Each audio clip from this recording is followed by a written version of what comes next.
You've found Mr. Nightfall, a quiet place for long, atmospheric, scary stories from abandoned places and forest stories. Each tale is carefully narrated to help you relax and drift off to sleep. If you enjoy listening tonight, please like the video, subscribe, and tell us where you're watching from. Get cozy, clear your mind, and let the night unfold. Story 1. The map led us to a town the forest had already swallowed. I never should have trusted a map drawn on the back of a diner napkin. But desperation has a way of sanding down your better judgment, until all that's left is a smooth, stupid willingness to believe in anything that looks like a solution. My solution was Blackwater Bend, a name I'd never heard before, spoken by a man with soil under his nails and eyes that kept sliding toward the door as he talked. He'd been sitting next to me at a truck stop outside of Boise, nursing a coffee that had long gone cold.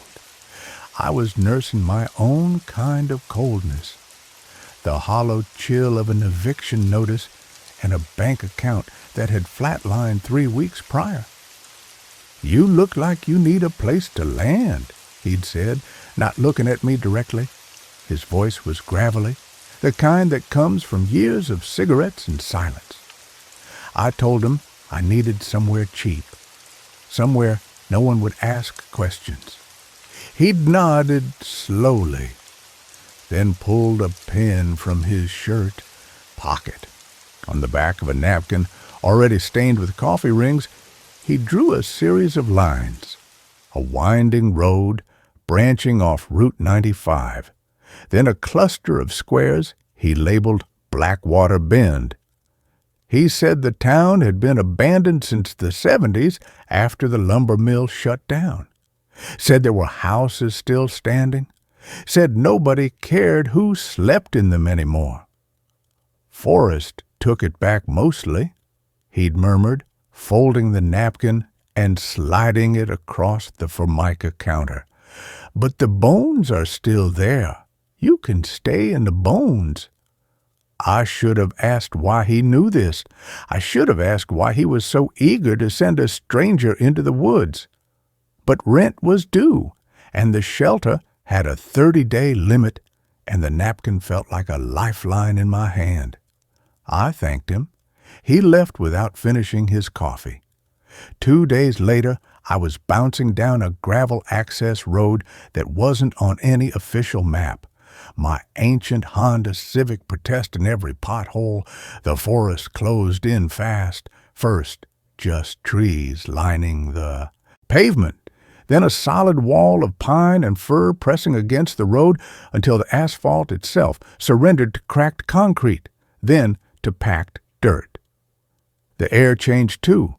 The dry Idaho heat I'd grown accustomed to gave way to a damp, cool breath that smelled of rotting leaves and wet stone. My phone lost signal an hour back.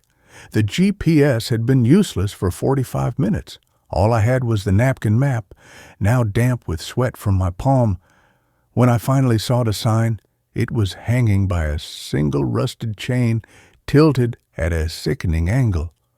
Blackwater Bend, it read. The letters faded to ghosts.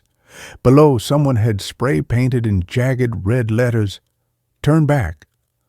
I killed the engine and sat in the sudden silence, listening to the tick of cooling metal. No birds. That was the first thing that struck me. No bird song, no squirrels chattering, no distant hum of insects. Just an immense cottony quiet that felt less like peace and more like holding one's breath. I got out and walked toward the town, or what was left of it. The forest hadn't just surrounded Blackwater Bend, it had invaded. Pine saplings grew straight through the floorboards of collapsed porches. Vines thick as my wrist strangled telephone poles that leaned like drunks. Roofs had caved in under the weight of decades of snow and the slow, patient pressure of root systems working their way into foundations. But some structures still stood. A general store with the windows boarded haphazardly. A church steeple piercing the canopy, though the cross at its peak had twisted sideways as if wrenched by a giant hand. And houses. Dozens of small clapboard houses, their paint long since weathered to gray, their windows dark and empty as eye sockets. I chose one at the edge of what might have been a town square. A small two-bedroom with a porch that had partially collapsed but whose front door still hung on its hinges. The keyhole was rusted shut, but a firm shoulder against the wood, and it gave way with a groan that seemed to echo unnaturally long in the stillness. The air inside was cold and carried the scent of mildew, old wood smoke, and something else. Something sweetly metallic, like dried blood or wet pennies. I dropped my backpack in what had been a living room. Furniture remained, a moth-eaten armchair, a table coated in a quarter-inch of dust, a porcelain sink in the kitchen that still held a few plates, fossilized with the remnants of a meal someone had abandoned mid-bite 40 years ago. Upstairs, one bedroom had a mattress still on its frame, though the springs were visible through torn fabric. I dragged my sleeping bag onto it. It wasn't much, but it was shelter. It was free, and for the first time in weeks, I felt a flicker of something like hope. Night fell fast beneath the canopy. By 6 o'clock, the light had bled from the sky, leaving a deep indigo gloom that the trees seemed to drink until even that vanished. I built a small fire in the cast-iron stove, feeding it with broken chair legs and floorboards I pried up with a rusted crowbar I found leaning against the porch. The fire crackled, casting dancing shadows that made the empty rooms feel crowded. I ate a can of beans heated on the stove surface and tried to read by flashlight, but the words swam on the page. The silence was oppressive, not peaceful, oppressive. It had weight. It pressed against my eardrums until I found myself straining to hear anything at all. That's when I heard it. A soft, rhythmic scraping, like a branch dragging across the roof. I froze, book forgotten. The sound came again, slow, deliberate, not the random skitter of a squirrel or the creak of settling wood. This was methodical. 3 slow scrapes, a pause, then 3 more. I killed the flashlight and crept to the window, peering through a crack in the boarded-up pane. Nothing but blackness and the faint silver outline of tree trunks. The scraping stopped. I waited 5 minutes, 10, my heart hammering against my ribs. When nothing else happened, I chalked it up to wind and my own frayed nerves. I slept fitfully, waking every hour to the sound of my own breathing. Morning brought weak, filtered light and a temporary return of courage. I explored the town properly, stepping carefully over collapsed sections of sidewalk and around trees that had ruptured through pavement like green fists. The houses were all similarly preserved in decay. A child's toy on a dusty floor, a calendar frozen on October 1973, family photographs faded to sepia ghosts on walls. But one house stood apart, at the far end of the main street, slightly larger than the others, with a wraparound porch and a sign above the door that read, Mayor's Office. The door was padlocked, but the lock was rusted through. A sharp tug, and it fell apart in my hands. Inside, the air was different, drier, colder. Dust motes danced in the slivers of light cutting through boarded windows. A large desk dominated the main room, its surface covered in papers yellowed with age. I brushed away dust and began to read. Not official documents, but journals, dozens of them stacked in precarious towers. The handwriting was spidery, frantic in places. I opened the most recent one, dated September 1974. September 12th. The trees are closer today. Henderson swears he saw roots pushing through his basement floor overnight. Told him he's imagining things. We all are, probably. Sleep hasn't come easy since the mill closed. The quiet plays tricks. September 18th. Martha's boy went missing yesterday. Only for an hour. They found him standing at the edge of the woods, just staring. Won't say a word about where he went or what he saw. His eyes, God, his eyes look old. September 25th. It's not the quiet anymore. It's the breathing. Can hear it at night if you listen close.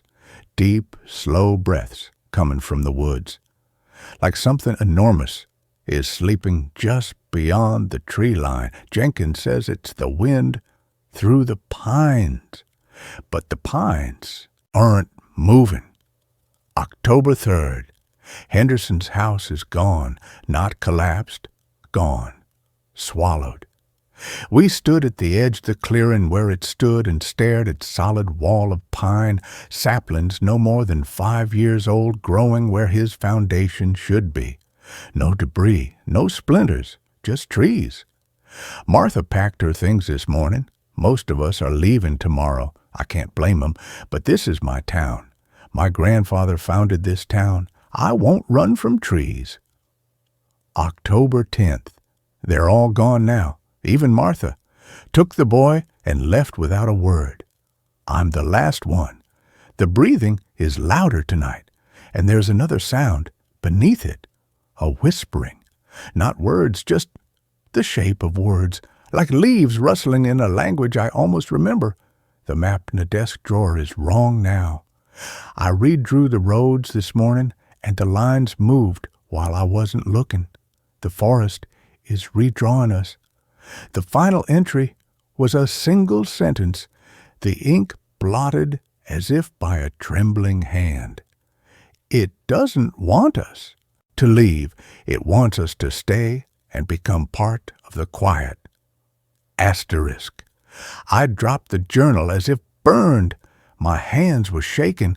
I stumbled back to my house in the growing dusk, the words echoing in my skull. That night, I didn't build a fire. I sat in the dark with my back against the wall, knife in hand, listening. And I heard it. The breathing. Not wind. Not imagination. A slow, wet inhalation that seemed to come from everywhere at once, followed by an exhalation that made the walls of the house tremble almost imperceptibly. Beneath it, the whispering. Not quite words, but the ghost of syntax, the rise and fall of conversation just beyond comprehension, like hearing a radio tuned between stations. I didn't sleep. At first light, I packed my bag with frantic haste. I was leaving. Napkin map be damned. I'd walk to the highway if I had to. But when I stepped onto the porch, my blood turned to ice. The road was gone. Where the dirt track had been yesterday, there was now only forest. Not overgrown, replaced. Young pines stood in perfect rows where tire tracks had cut the earth. Ferns carpeted what had been packed dirt. I ran toward where I remembered the turnoff to be, crashing through underbrush, my breath ragged. After 20 minutes of stumbling, I broke into a small clearing and froze. It was my house. The same collapsed porch, the same boarded window with the crack I'd peered through last night. I'd run in a perfect circle, or the forest had moved around me. Panic seized me. I tried again, this time marking trees with deep gashes from my knife. I walked due east, or what I thought was east, for an hour, my arms bleeding from thorns, my throat raw. When I stopped to catch my breath, I saw it, my knife marks on a pine directly ahead. I'd returned to the same spot without ever turning. That's when I understood what the mayor's journal meant. The forest wasn't just reclaiming the town, it was digesting it. And it had no intention of letting me pass through its digestive tract. Days blurred, I don't know how many. Time lost meaning without sunrise or sunset, just a perpetual twilight beneath the canopy. I rationed my food until it ran out, then ate bitter berries I found growing in the yard, praying they weren't poisonous. The whispering grew louder each night, sometimes resolving into almost words that slithered at the edge of hearing. Once, clear as day, I heard my name, not shouted, not called, just spoken softly from the woods behind the house, as if reminding me I hadn't been forgotten. I started seeing things. Figures standing between trees, tall, impossibly thin shapes with too many joints in their limbs. They never moved, never approached, just stood and watched with faces that were smooth and featureless as river stones. I'd blink and they'd be gone, or maybe they'd never been there at all. Hunger and fear are talented hallucinators. The worst was the roots. They began appearing inside the house. At first, just thin tendrils, pushing through cracks in the floorboards. Then thicker vines, pale and veined like arteries, snaking across the floor toward my sleeping bag. I'd wake to find them coiled around my ankle, cool and firm as living rope. I'd tear them away, my heart pounding, and they'd retreat beneath the floorboards with a soft, wet sigh. Last night, or what I think was last night, I dreamed I was walking through the woods, but I wasn't alone. Dozens of people walked beside me, their faces familiar from the photographs I'd seen in the abandoned houses. The mayor with his tired eyes, Martha holding her silent boy, men in lumberjack shirts, women in floral dresses from another decade. They didn't speak. They just walked, their feet making no sound on the needle-strewn ground. And as we walked, I felt my own body changing. My skin grew rough, bark-like. My fingers elongated, branching into twigs. My breath slowed until it matched the rhythm of the forest's breathing. And it didn't feel like dying. It felt like coming home. I woke with tears on my cheeks and the taste of soil in my mouth. This morning, I made a decision. I can't fight this place. Running is pointless. The forest won't allow it. But maybe there's another way. The mayor stayed. Others stayed. Perhaps they didn't all become trees.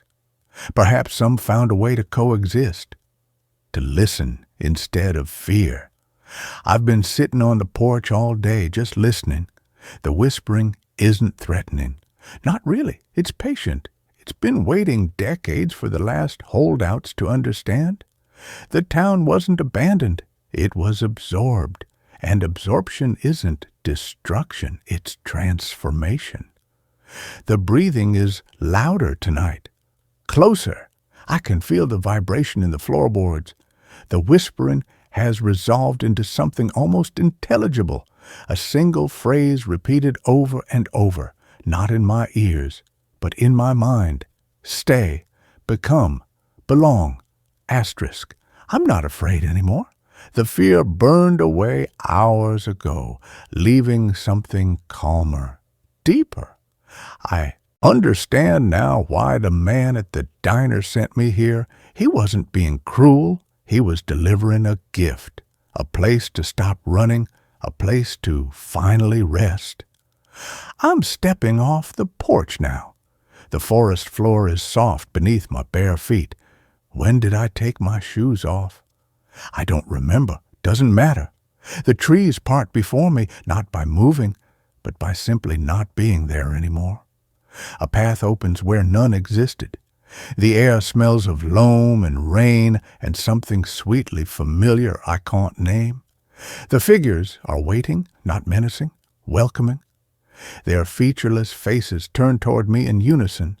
One extends a hand, long fingers tapering into delicate branches. I take it.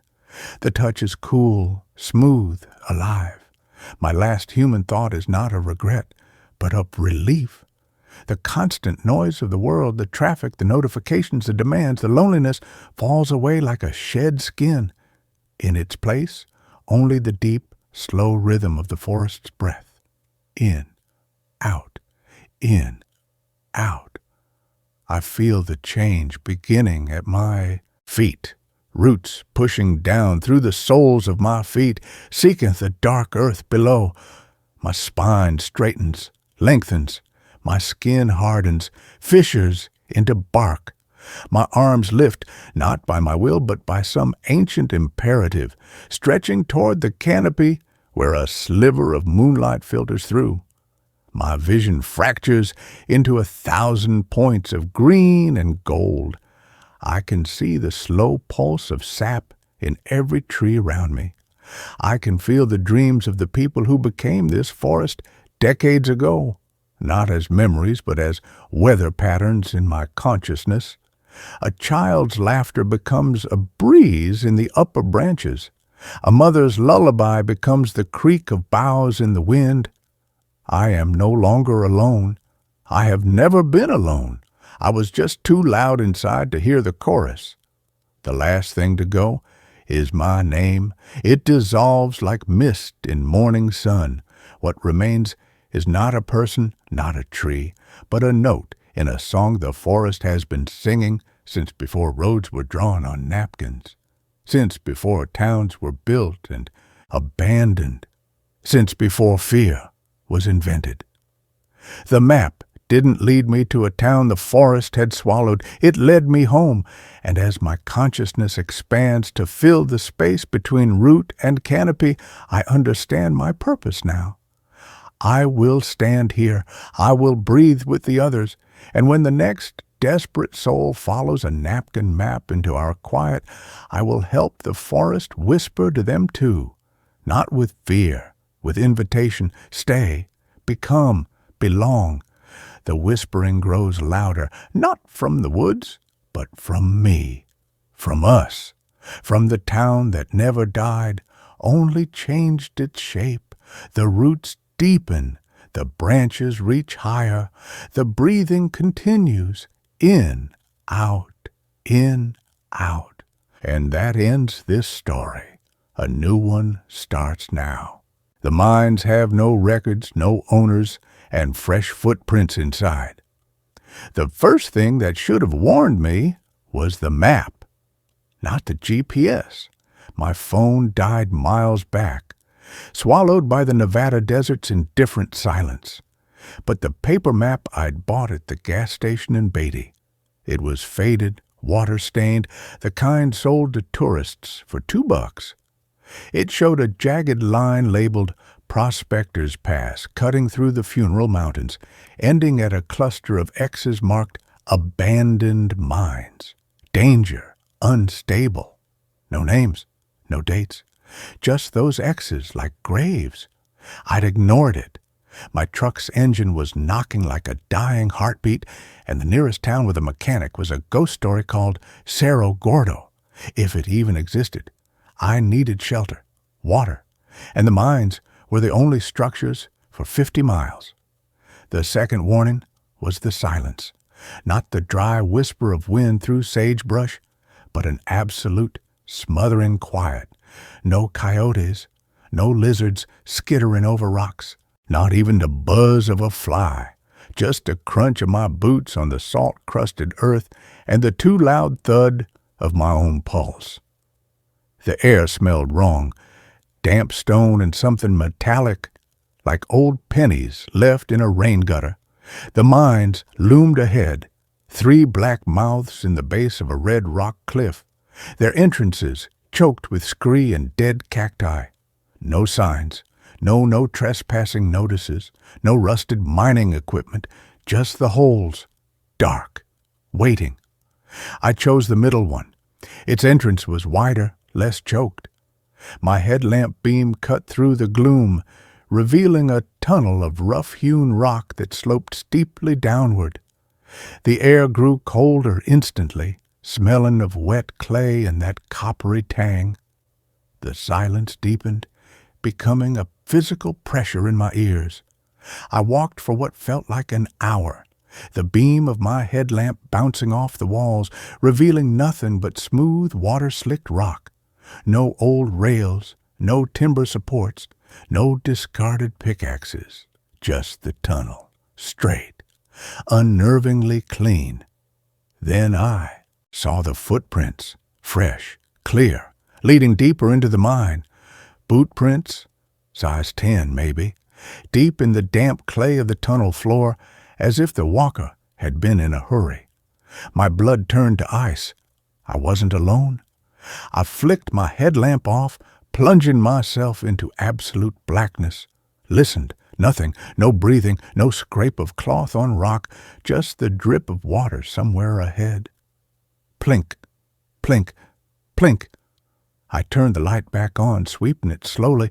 The footprints continued. Then they stopped, abruptly, as if the walker had simply vanished. I knelt, shining the beam on the spot. The clay was undisturbed beyond the last print. No scuff marks, no drag marks, just gone. I should have turned back, but the truck was dead. The desert was empty, and the mine offered shelter from the biting wind that howled outside. I kept walking.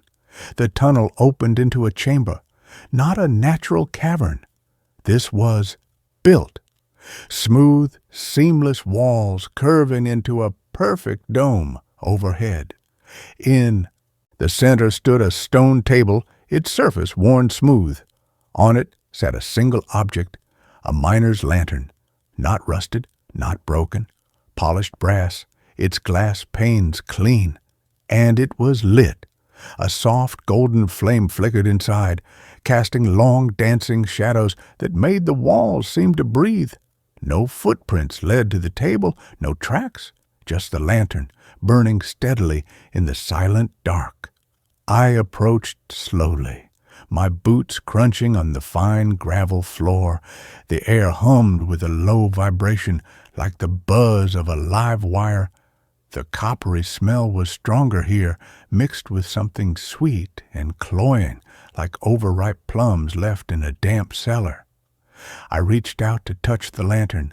The metal was warm, not hot, body warm. As my fingers brushed the brass, the flame flared, not with heat, but with light, a deep, sourceless amber that filled the chamber, revealing carvings on the walls I hadn't seen before. Not symbols, faces, hundreds of them, mined into the stone, men, women, children, all with eyes squeezed shut tight, all with mouths stretched into rictus grins, and beneath each face a single word, carved in careful script. Welcome. I stumbled back, my breath catching. The light dimmed, returning to the lantern's gentle glow. The chamber was silent. The faces were just stone again. Then a sound, not from the tunnel behind me, from the far wall of the chamber, a soft thump, like a sack of grain dropped lightly on stone. Then another thump, thump, thump, deliberate, rhythmic. I spun, headlamp beam slicing the darkness. The far wall was solid rock, no opening. But the thumping continued, louder now, closer, as if whatever was making it was moving through the stone. Thump, thump, thump. The vibration shook the gravel under my boots. The lantern's flame guttered wildly. The sweet rot smell surged, thick enough to choke on. I backed toward the tunnel entrance, my heart hammering against my ribs. That's when I saw the other footprints, not leading into the chamber, leading out, fresh, clear. Boot prints, size 10, heading back the way I'd come. and beside them smaller prints, bare feet, child-sized, leading deeper into the mine toward the wall where the thumping grew louder. I ran, not back the way I came, not toward the desert, deeper into the mine, away from the chamber. The tunnel branched. I took the left fork, my headlamp beam bouncing wildly off the walls. The air grew colder. The coppery smell intensified. The thumping followed me, not from behind, but from the walls themselves. A deep, wet heartbeat that vibrated in my bones. I burst into another chamber, smaller, circular. The walls were lined with shelves, not rock shelves, wooden. And on every shelf, arranged with meticulous care, were objects. A child's red mitten, a rusted pocket knife, a faded photograph of a woman in a sun hat, a porcelain doll with one eye missing, a wedding ring, a single smooth river stone, all clean, all warm to the touch when I dared to brush my fingers over them, all radiating that same cloying sweetness. And on the floor, leading to the center of the room, were more footprints, dozens of them, boot prints, bare feet, children's shoes, all converging on a single spot. Where the gravel was disturbed, as if something had been dug up, I didn't look down. I couldn't. The thumping was right behind me now, not in the walls, in the air, a wet, heavy breath that smelled of wet earth and decay. I turned. The thing that stood in the tunnel entrance wasn't human. It was tall, 9 feet maybe, and thin, its body a shifting mass of shadow and wet clay, like a man sculpted from river mud. No face, just a smooth, featureless oval where a head should be, and in that smooth darkness, 2 points of absolute void, not eyes but absences, that pulled at my gaze like black holes. It didn't move, it just was, and the cold radiating from it made my teeth chatter. It took a step forward. Its foot didn't crunch the gravel. It melted into the earth, leaving no print. The wet breath came again. Closer. I screamed. A raw animal sound. I turned and crashed blindly into the wall behind me, expecting rock. My hand plunged into darkness. Not a wall, a tunnel, hidden. I fell through, scrambling forward on hands and knees, the thumping and the wet breath close behind.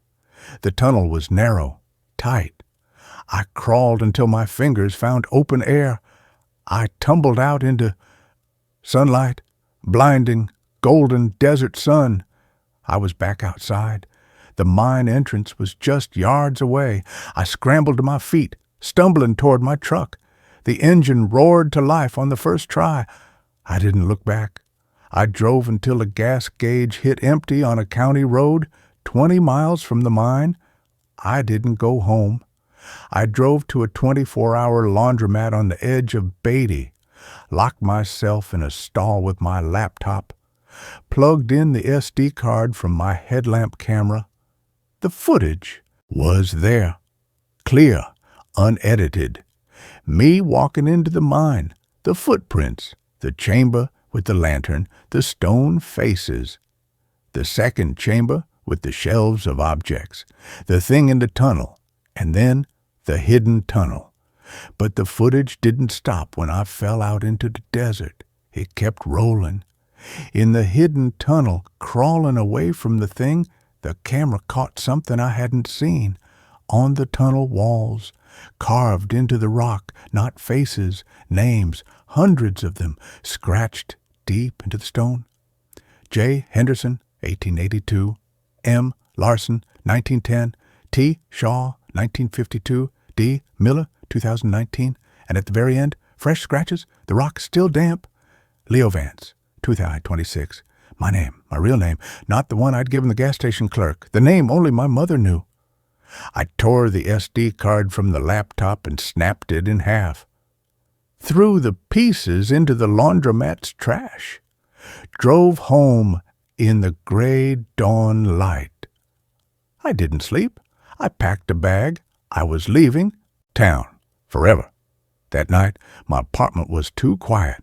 I played loud music, watched TV with the volume maxed, but beneath the noise, I heard it.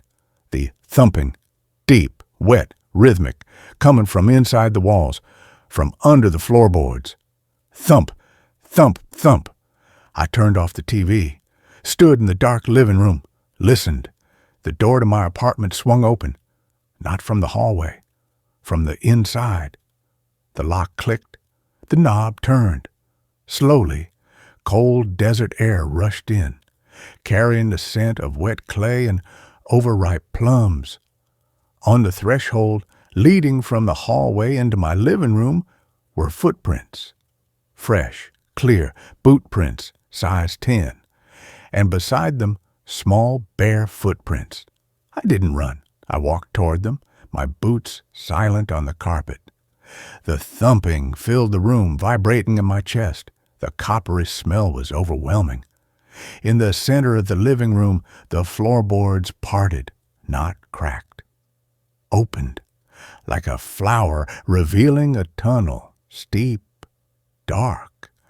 The walls were lined with shelves, on them familiar objects, my childhood baseball glove, a photo of Sarah on our wedding day, the river stone I'd kept on my desk, all warm, all waiting.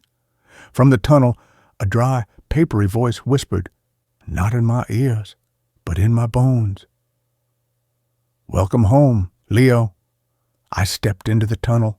The floorboards closed above me. The thumping became a heartbeat. My heartbeat. The mines have no records, no owners, but they remember every name, every footprint, every lonely soul who walks into their dark. They don't kill you. They keep you. They fill the hollow places with roots and stone and deep, wordless peace. I don't live in the apartment anymore. My landlord found the door unlocked this morning. Empty. No note.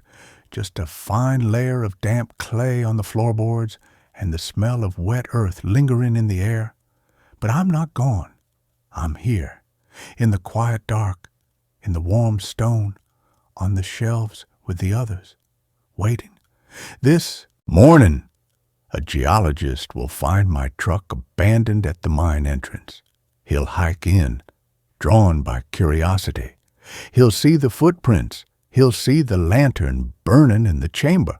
He'll see the names on the wall, and when he sees his own name, freshly carved in the stone, he'll understand. The hunger isn't for flesh, it's for the noise inside us, the fear, the loneliness, the human ache to be seen. The mines don't kill, they quiet. They fill the hollow places with stone and silence and deep, wordless peace.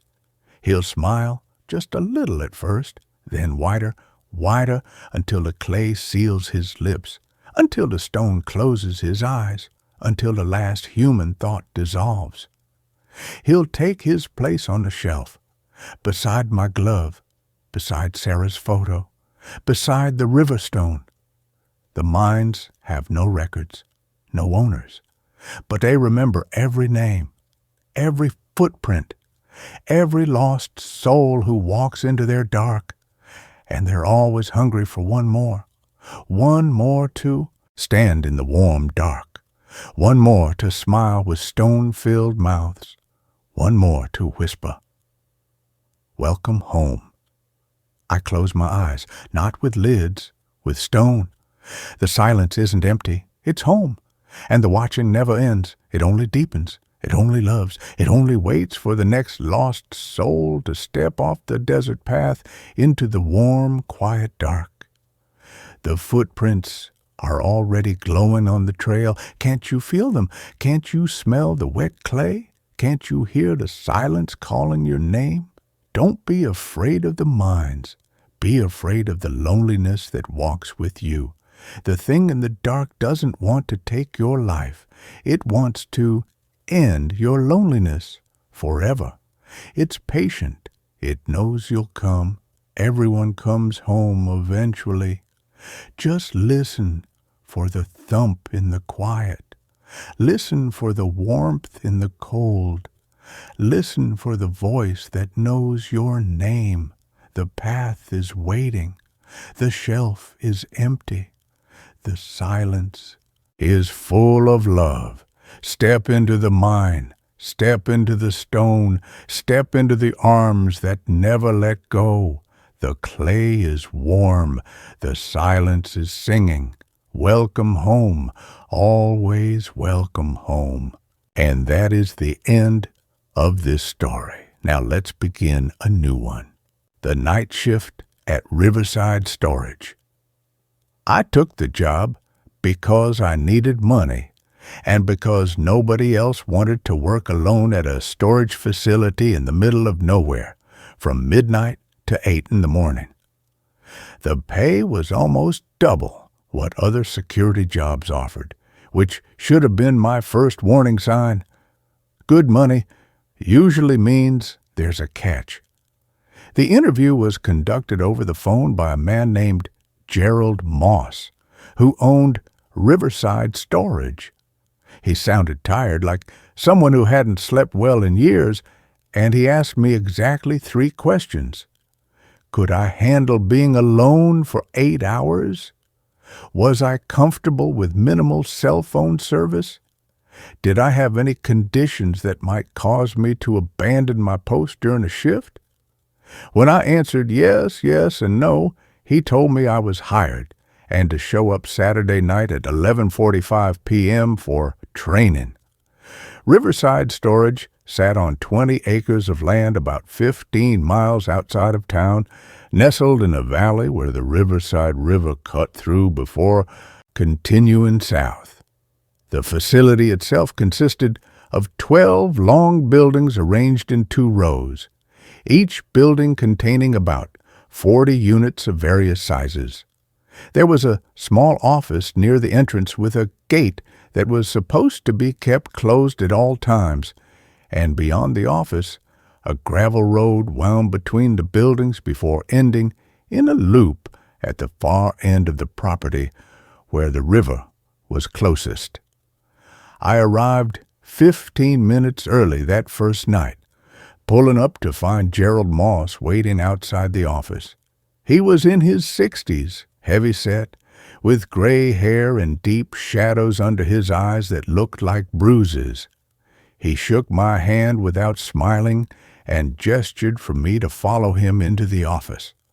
The space was small and cramped, with a desk, a chair, a coffee maker, and a wall of monitors showing camera feeds from around the property. Most of the screens showed empty corridors between storage units, illuminated by fluorescent lights that gave everything a sickly yellow cast. A few cameras pointed at the parking area, the gate, and the perimeter fence. Gerald walked me through the basics quickly, his voice monotone, as if he'd given this speech 100 times before. My job was simple.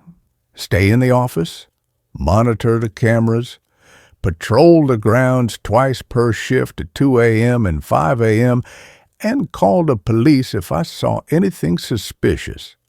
The gate would be locked, so no one should be coming or going during my shift. If someone did show up claiming to need access to their unit, I was to tell them to come back during business hours. No exceptions. "What about emergencies?" I asked. "There won't be any emergencies," he said flatly. "And if there are, you call 911 first, then you call me. You don't handle it yourself. You don't leave the office except for your patrols. You understand?" "Sure. Seems straightforward enough." He looked at me then, really looked at me, and something in his expression made me uncomfortable. "There are some other rules. Important ones. You need to follow them exactly." He handed me a laminated card with a list typed on it. I read through it quickly. 1. During your 2 a.m. patrol, stay out of Building 7. The lock on Unit 7 to 13 is broken and the door may swing open. Do not go inside under any circumstances. 2. If you hear knocking on the office door after 1 a.m., do not answer it. No one should be on the property. 3. The camera for Building 9, rear corridor, has been malfunctioning. If you see movement on that feed, it's a glitch. Do not investigate. 4. If the lights in Building 3 go out during your shift, flip breaker number 7 in the box outside the office. Do not enter Building 3 while the lights are out. 5. You may hear sounds coming from the direction of the river. This is normal. Stay away from the riverbank. 6. If you see someone on the cameras who appears to be a child, call me immediately. Do not approach them.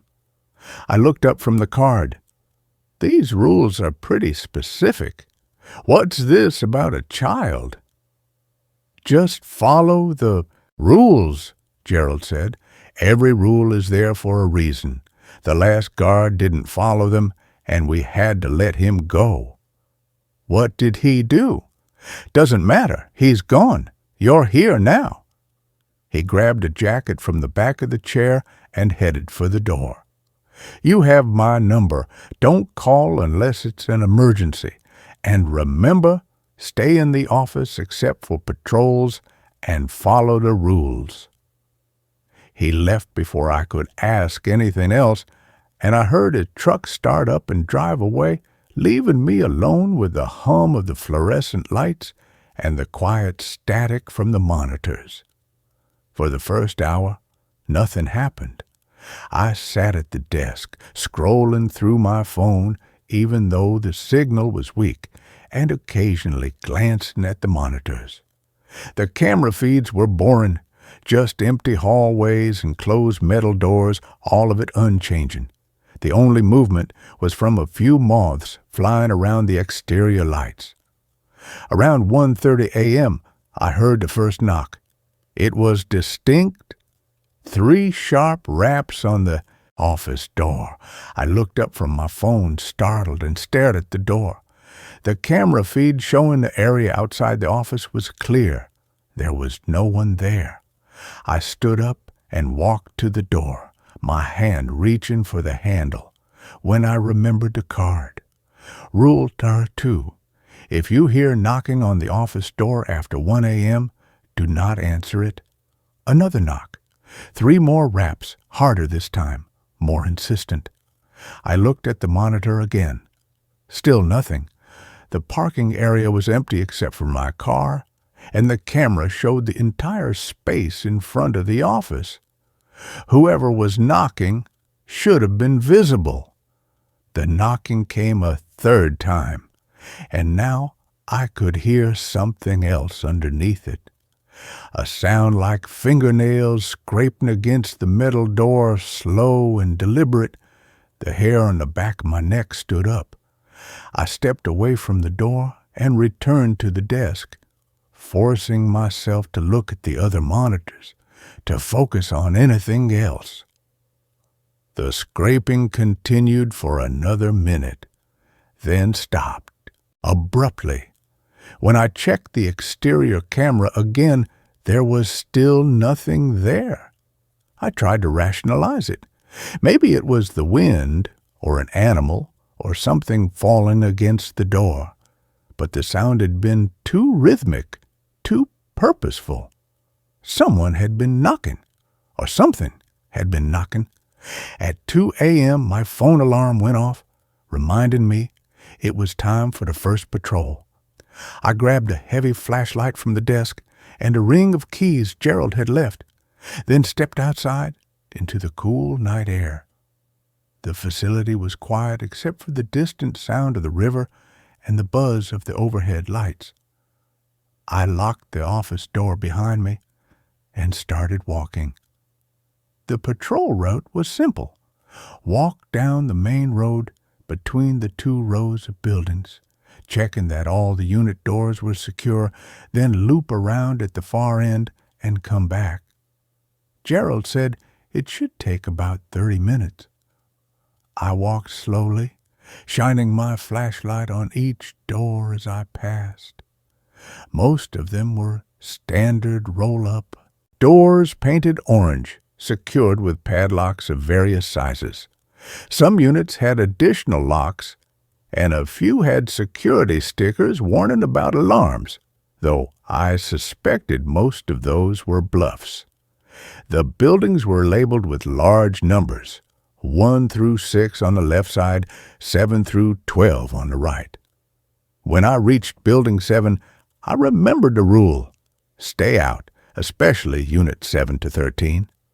I stayed on the opposite side of the road and kept walking, but I couldn't help glancing at the building as I passed. The lights inside the corridor were on, and through the gaps in the metal siding, I could see the row of unit doors stretching into the distance. One of them, I couldn't tell which, was standing slightly ajar. I kept walking. Not my problem. I wasn't supposed to go in there anyway. The far end of the facility was darker, the lights more spread out, and I could hear the river more clearly now, the sound of water moving over rocks, steady and eternal. There was a fence separating the property from the riverbank, but it was old and had gaps in places where the posts had rotted. I stayed on the road, following the loop back toward the office. That's when I saw the figure. It was standing between buildings 10 and 11, just at the edge of the light, facing away from me. At first, I thought it was a person, someone who'd somehow gotten onto the property, but something about the way it stood was wrong. Too still, too rigid. "Hey!" I called out, my voice sounding too loud in the quiet. "The facility is closed. You need to leave." The figure didn't move, didn't turn around, didn't acknowledge me at all. I started walking toward it, my hand tightening around the flashlight. As I got closer, I could see more details. It was tall, maybe 6.5 feet, and wearing what looked like a long coat or cloak. But I still couldn't see any features, just a dark silhouette against the slightly less dark building behind it. I was about 20 feet away when it moved. Not walked. Moved. One moment it was standing there, and the next it was gone, as if it had simply ceased to exist.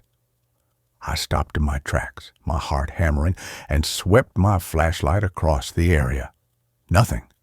No footprints in the gravel, no sound of running, nothing to indicate anyone had been there at all. I stood there for a long moment, trying to decide what to do. Then I turned around and walked back to the office as quickly as I could without running, checking over my shoulder every few seconds. Back in the office, I checked the monitors. I rewound the feed from the camera that should have covered the area between buildings 10 and 11, watching the time stamp roll back to when I'd been on patrol. I could see myself on the screen walking down the road, stopping, pointing my flashlight. But the area where the figure had been standing was empty. The camera had captured nothing but shadows. I called Gerald. He answered on the 4th ring, his voice groggy. "What?" "I saw someone on the property, between buildings 10 and 11. When I approached, they disappeared." There was a long silence. Then, "Did you check the cameras?" "Yes." Nothing showed up on the feed. Another pause. "Then it wasn't someone. Go back to your desk. Follow the rules. I'll see you in the morning." He hung up before I could respond. I wanted to leave right then, walk out, get in my car, and never come back. But I needed this job. I needed the money. And Gerald had said it so matter-of-factly. Then it wasn't someone. As if seeing things that didn't show up on camera was perfectly normal. The rest of the shift until 5 a.m. passed slowly. I kept watching the monitors, particularly the feeds from the back of the property, but I didn't see the figure again. The knocking didn't return. Everything was quiet. At 5 a.m., I forced myself to go on the second patrol. This time, I walked faster, keeping to the center of the road, not looking too closely at the shadows between buildings. When I reached the far end of the property, I didn't linger. I turned around and headed straight back to the office. I made it through that first night. When Gerald arrived at 8 a.m. to relieve me, he looked at me with those tired, bruised eyes and asked, "Any problems?" I saw someone, but it didn't show up on the cameras. "Did you follow the rules?" "Yes." "Then there weren't any problems." He handed me an envelope with cash.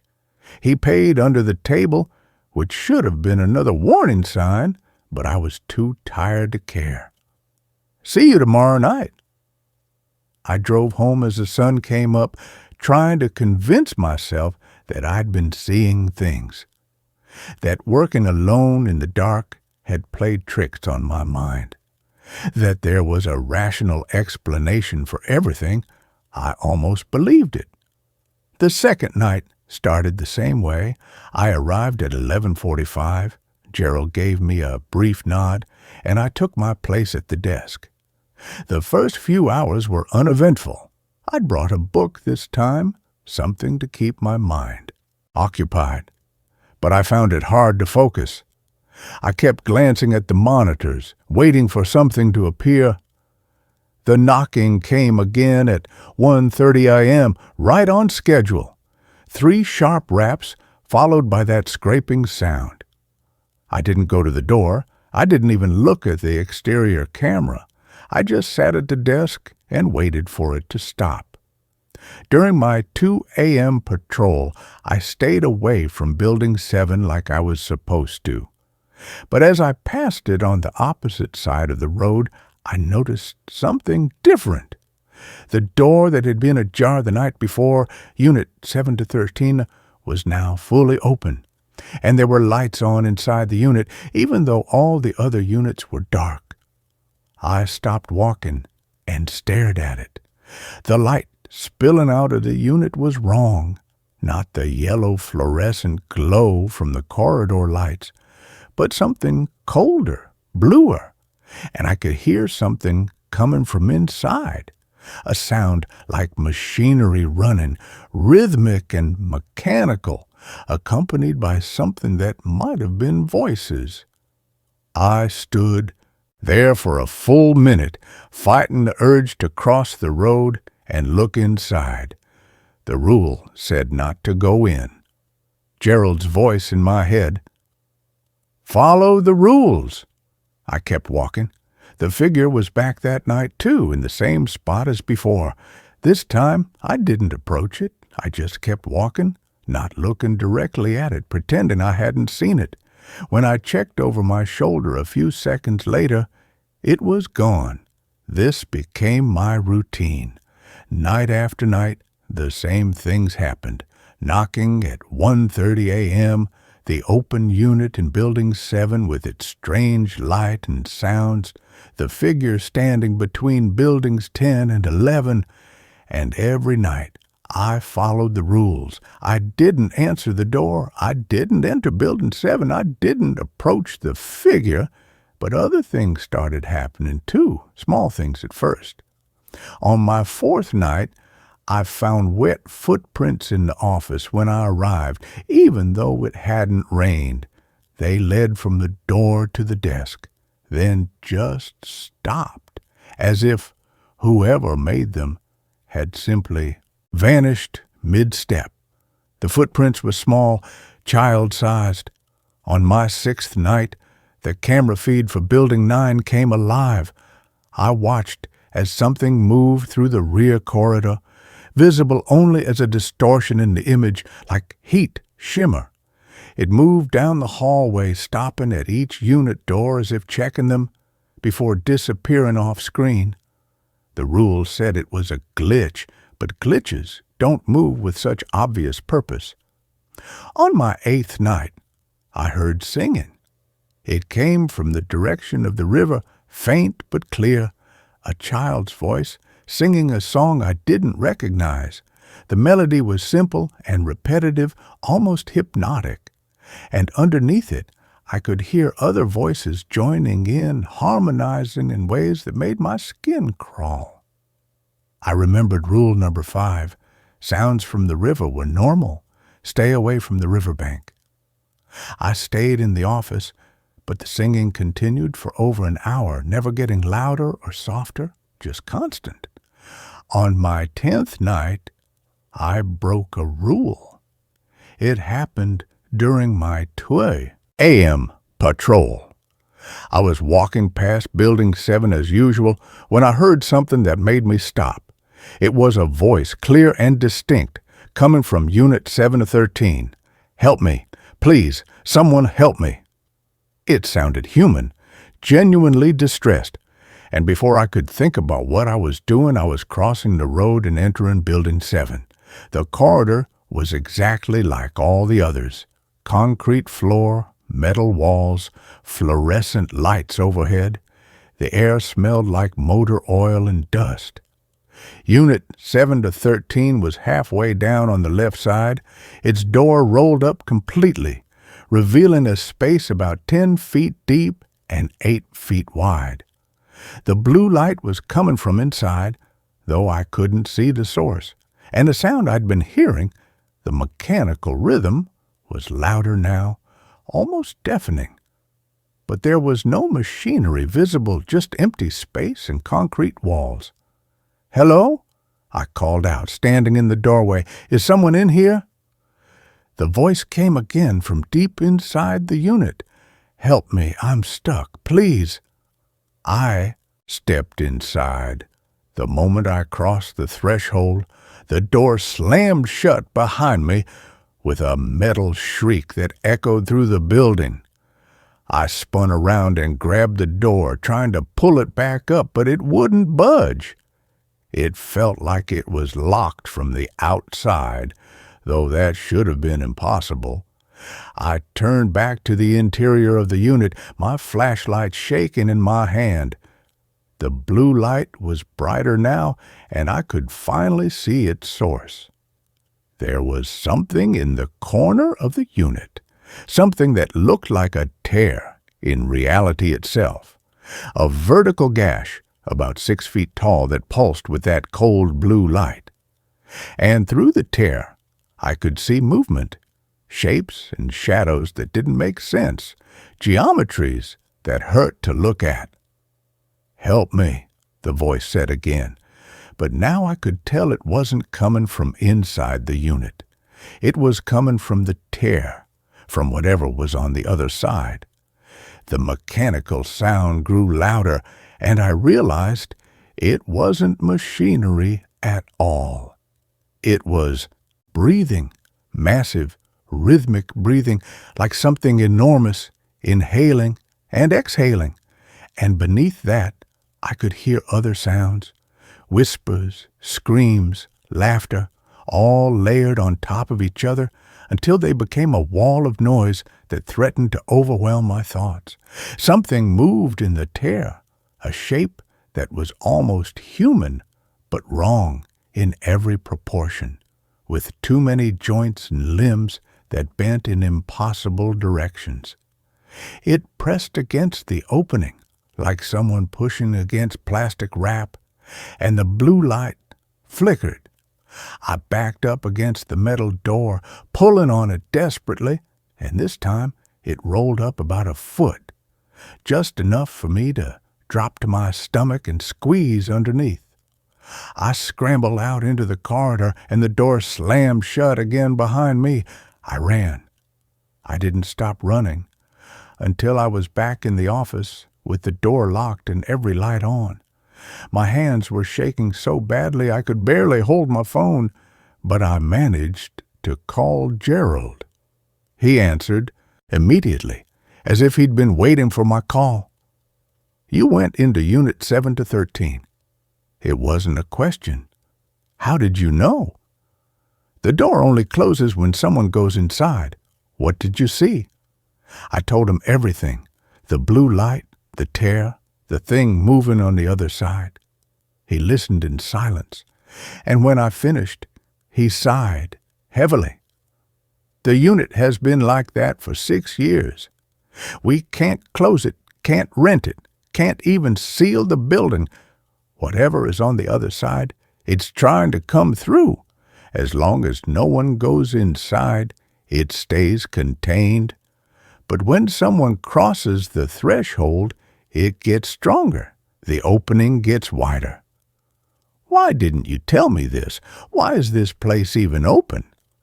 Because people need storage space, and I need to make a living. And because as long as someone is here at night, following the rules, keeping watch, the thing in 7 to 13 stays in 7 to 13. The alternative is closing the facility and letting whatever is trying to come through unopposed. That's insane. You're using your night guards as some kind of prison wardens for an interdimensional horror? I'm paying you extremely well to sit in an office and occasionally walk around a storage facility. That's what you signed up for. The rest is just details. I could report this, call the police, call the news, tell everyone what's happening here. You could, but who would believe you? And what evidence do you have? The cameras don't show anything unusual. There are no bodies, no crimes, no proof. Just a man making claims about things that can't be verified. You'd lose your job and gain nothing. He was right, and I hated that he was right. What happens if I quit? Then I'll hire someone else, someone who will probably be less careful than you, less likely to follow the rules, someone who will make more mistakes and make whatever is in that unit even stronger. Is that what you want? I didn't answer. He took my silence as acceptance. Finish your shift. Follow the rules. Don't go into Building 7 again. I'll see you in the morning. He hung up. I sat at the desk for the rest of the night, watching the monitors with new understanding. The figure between Buildings 10 and 11 wasn't a person. The knocking on the door wasn't human. The singing from the river wasn't children playing. Everything I'd been seeing, every rule I'd been given, it was all connected to what was in Unit 7 to 13. The facility wasn't just a storage space. It was a containment site, and I was the warden.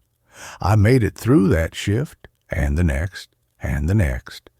I kept following the rules because I didn't know what else to do.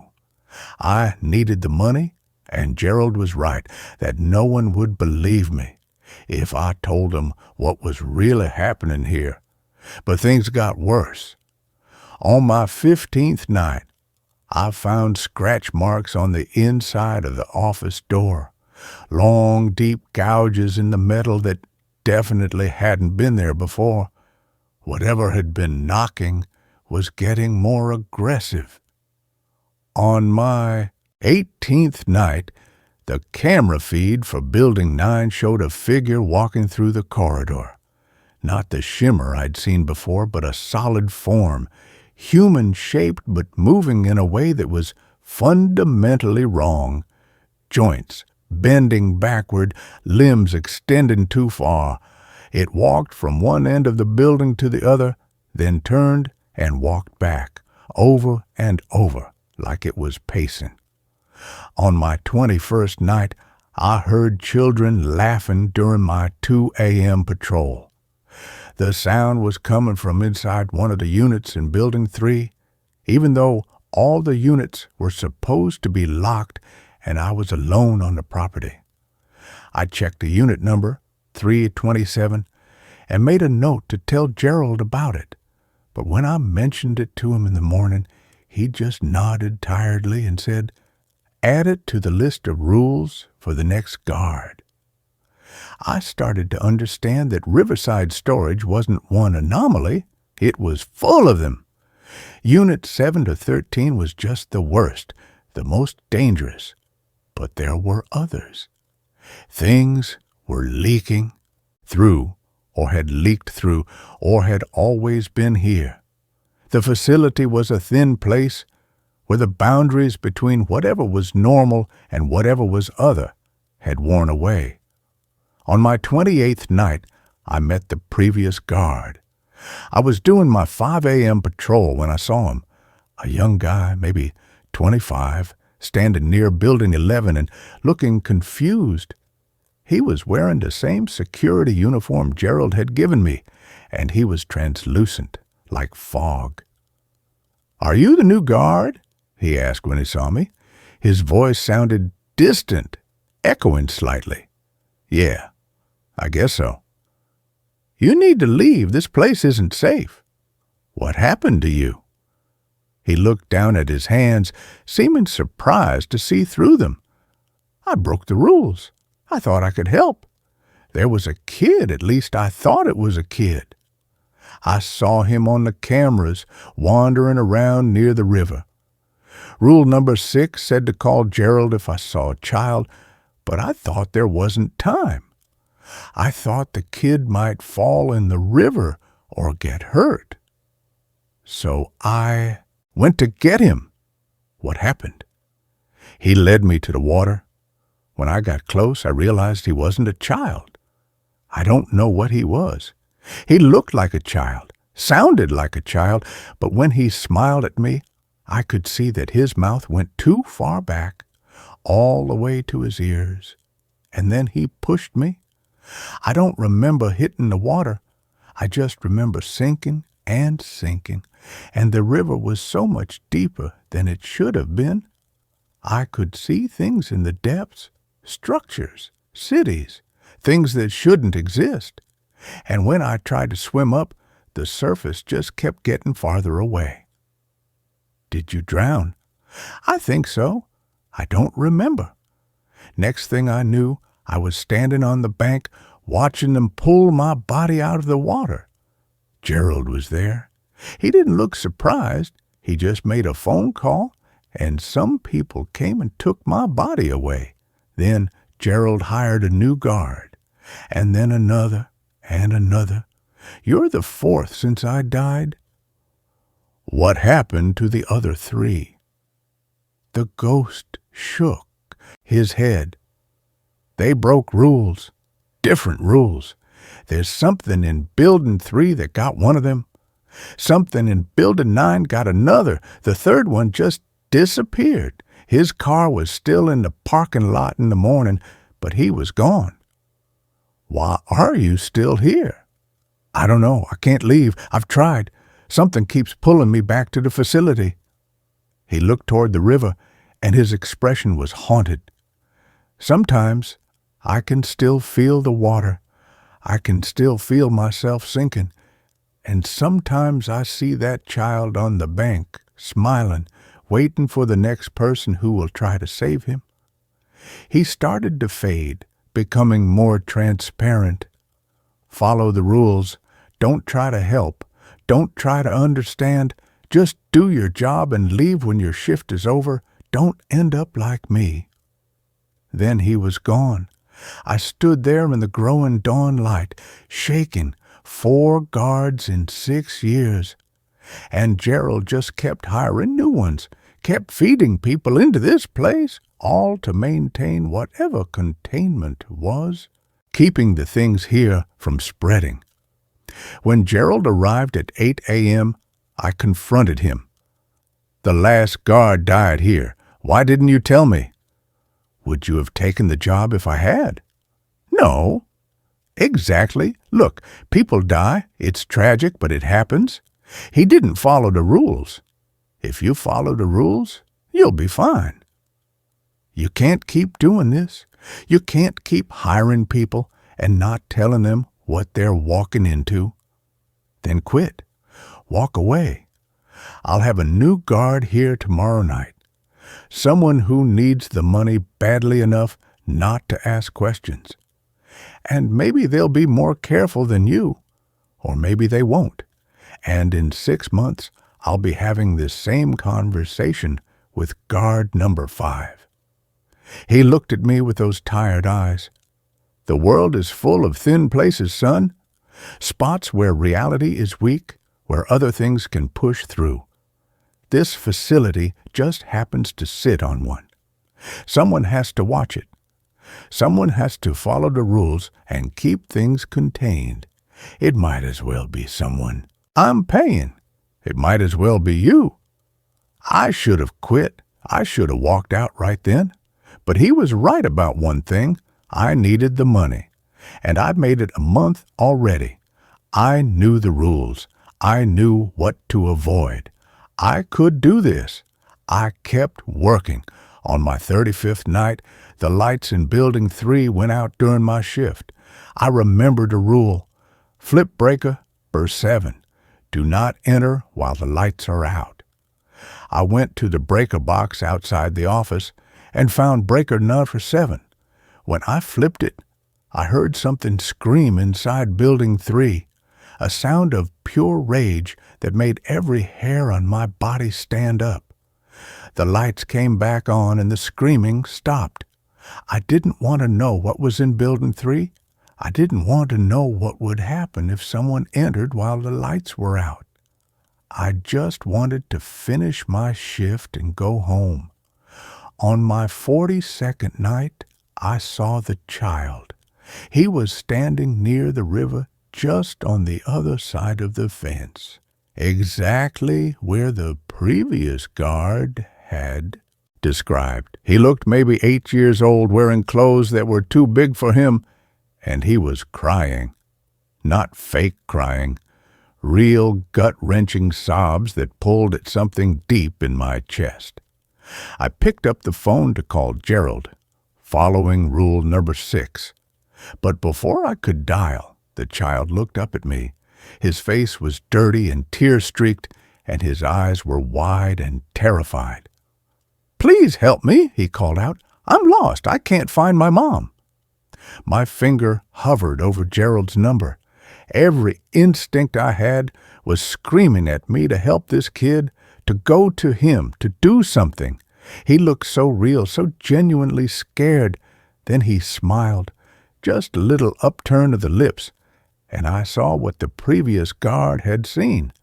The smile extended too far, cutting across his face in a way that was fundamentally wrong. I dialed Gerald's number. He answered immediately. "There's a child by the river. Stay in the office. Don't go outside. I'm on my way." "What is it?" "Something that looks like what you expect to see. Something that knows exactly what bait to use. Stay inside." I watched through the office window as the child stood by the fence, no longer crying, just staring at the office with that too wide smile. He didn't move, didn't blink, just stared. Gerald arrived 20 minutes later. He didn't come to the office first. Instead, he walked directly toward the river, carrying something I couldn't make out in the darkness. When he reached the fence, the child turned to look at him.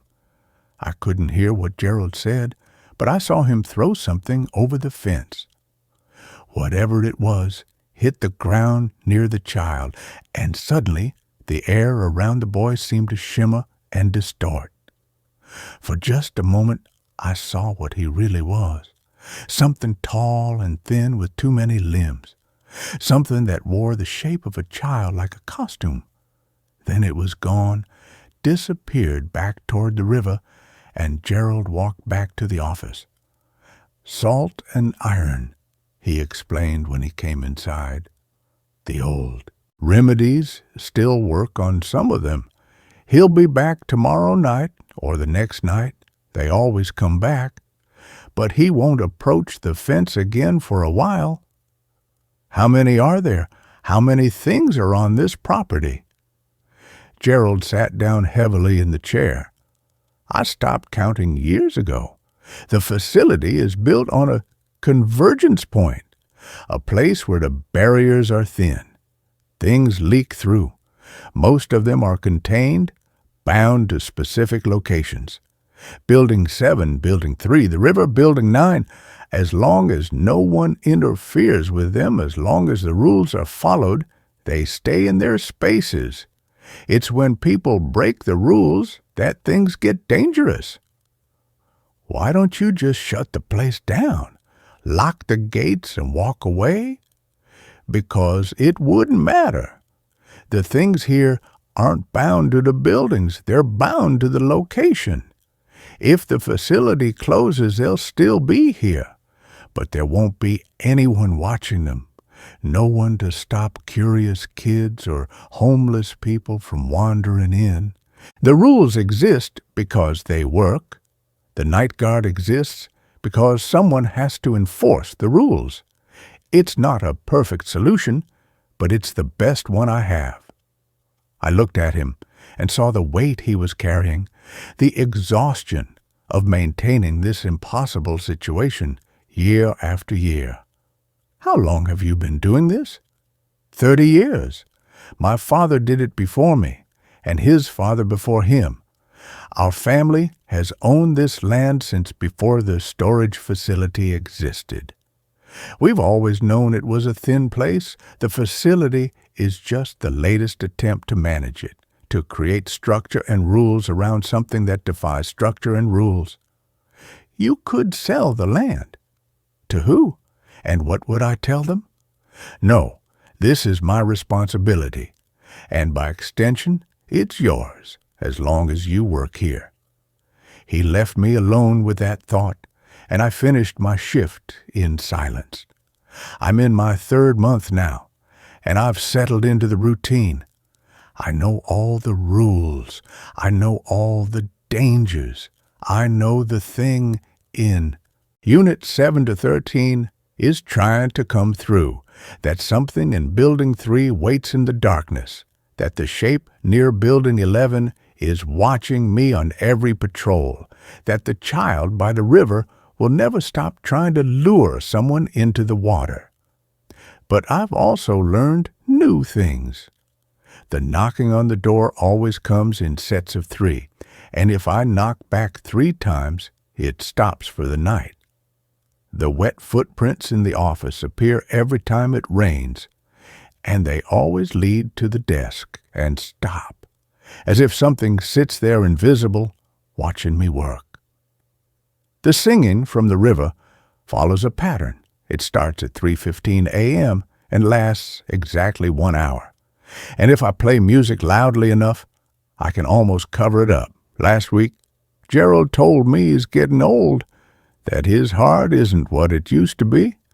He asked me if I'd consider taking over the facility when he retires, becoming the next keeper of this place. The pay would be substantial, he said, and I'd be helping protect people from things they don't understand. I haven't given him an answer yet. Tonight is my 73rd shift. I'm sitting in the office at 1:25 a.m. waiting for the knocking to start. The monitors show the usual camera feeds, empty corridors, closed doors, shadows that sometimes move in ways that shadows shouldn't. The coffee is brewing. The flashlight is charged for my 2 a.m. patrol. Everything is ready. The truth is, I've gotten used to this. The fear that gripped me those first few weeks has faded into something more like wary acceptance. This is my job. I watch over the thin places. I follow the rules. I keep things contained. And sometimes, in the quiet moments between patrols, I wonder if this is all there is. If the whole world is full of places like this, thin spots where reality wears through, where other things press against the boundaries of our existence. If every night shift guard, every security worker, every person who watches over empty buildings in the dark is really doing what I'm doing, keeping vigil over horrors that most people will never see. The knocking starts. 3 sharp raps on the metal door. I wait exactly 5 seconds, then knock back 3 times. The scraping begins, continues for 30 seconds, then stops. The nightly ritual completed, I checked the monitors. Building 7 shows Unit 7 to 13 with its door open and blue lights spilling out. Building 3's lights are on. The figure is standing between Buildings 10 and 11. The child is visible on the riverbank, waiting. Everything is where it should be. My phone alarm goes off. 2 a.m. Time for patrol. I grab the flashlight and keys and head for the door. Outside, the night is cool and quiet, except for the distant sound of the river and the buzz of fluorescent lights. I start walking down the main road, checking unit doors, following my route. When I pass Building 7, I don't look at Unit 7 to 13. When I reach the far end of the property, I don't look at the child by the river. When I walk between Buildings 10 and 11, I feel the figure's eyes on me. This story ends here. It's time to move on to the next. The old bridge leads somewhere different every time you cross it. The first time I crossed Blackwater Bridge, it was just a bridge. Rusted iron trusses arched over the churning ink-black river. Weathered wood planks, slick with river mist, groaned under my boots. Handrails thick with peeling paint and moss. A relic from the 1920s, forgotten when the new highway bypassed our town. I crossed it every morning on my way to the old mill where I sorted scrap metal, the damp chill clinging to my bones before sunrise. The bridge was nothing special, just a shortcut, just a way to avoid the long drive around the gorge. That changed the Tuesday after Sarah died. It was raining. Not a storm, but a cold, persistent drizzle that turned the world gray and blurred. I left the funeral early. The casseroles, the murmured condolences, the sight of my daughter Lily clutching Sarah's favorite sweater like a shield. It was too much. I needed to walk, to feel the ache in my legs instead of my chest. I didn't think. I just walked down the old access road to the bridge. I stepped onto the planks. The river roared below louder than usual, smelling of wet stone and something metallic like old pennies. The fog was thick, swallowing the far bank. I could barely see 10 feet ahead. Halfway across, the rain stopped. The fog didn't lift. It thickened, swirled, became solid. I stopped walking. My boots sank slightly into the wood, not dampness. The planks felt soft, spongy, like flesh. A sound cut through the river's roar, faint, familiar. Lily's laughter, high-pitched, giggly, coming from the far side of the fog. "Lily?" My voice cracked. "Baby, is that you?" No answer, just the laughter, closer now, and beneath it, a new sound, a slow, rhythmic thumping like a heartbeat. Coming from the bridge itself, from the wood under my feet. I ran, not toward the laughter, back the way I came. The fog clung to me cold as grave dirt. When I stumbled onto solid ground on my side, the rain was falling again, hard, and the bridge was gone, just mist and the roar of the river. I stood there shivering, soaked, tears mixing with the rain. I told myself it was grief, exhaustion, a trick of the fog. I avoided the bridge for a week, took the long way to the mill. But the ache in my chest, the hollow where Sarah used to be, was a physical pull, a hunger. And late that Saturday night, after too many whiskeys at Hank's bar, I found myself standing at the near end of Blackwater Bridge again. The moon was full, silvering the fog that clung to the river like smoke. The bridge was there, solid, real. I crossed. The wood was dry under my boots, warm. The river's roar was a distant whisper. The fog on the far side parted like a curtain. I wasn't on the access road. I was standing in our backyard. Our backyard, the one Sarah and I had planted with lilacs and daffodils, the one where Lily learned to ride her bike. Moonlight silvered the grass. The old oak tree stood where it always had, and beneath it, on a quilt spread on the grass, sat Sarah. She looked exactly as she had the summer before the cancer. Sunlight in her hair, a book open on her lap. She looked up, her smile warm, real. "You're late," she said, her voice soft as summer wind. "Lily's been waiting." Lily sat beside her, small and bright-eyed, holding a plastic tea set. "Daddy!" she yelled, waving. "Look, Mama made scones." My breath caught. I took a step forward. The grass was cool under my bare feet. I hadn't even noticed I'd kicked off my boots. The scent of lilacs filled the air. Home. It smelled like home. Sarah patted the quilt beside her. "Come sit. We saved you a spot." I wanted to run to them, to feel Sarah's hand in mine, to hear Lily's laugh without the shadow of grief behind it, but something held me back, a cold knot in my gut. This wasn't right. Sarah was gone. The cancer had taken her slowly, painfully. The funeral was last Tuesday. "Sarah," I whispered, my voice raw, "this isn't real." Her smile didn't waver. It deepened, became something serene, something ancient. "Real is wherever you need it to be, Ben. The bridge knows what you carry. It knows what you lost." She tilted her head, her eyes holding a depth that wasn't human. "Cross back any time. We're always here." Lily held out a tiny porcelain cup. "Tea, Daddy?" I backed away. The grass turned to gravel under my feet. The lilac scent vanished, replaced by the metallic tang of the river.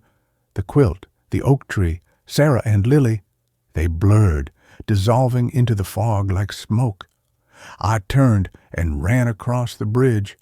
The wood was slick again, cold.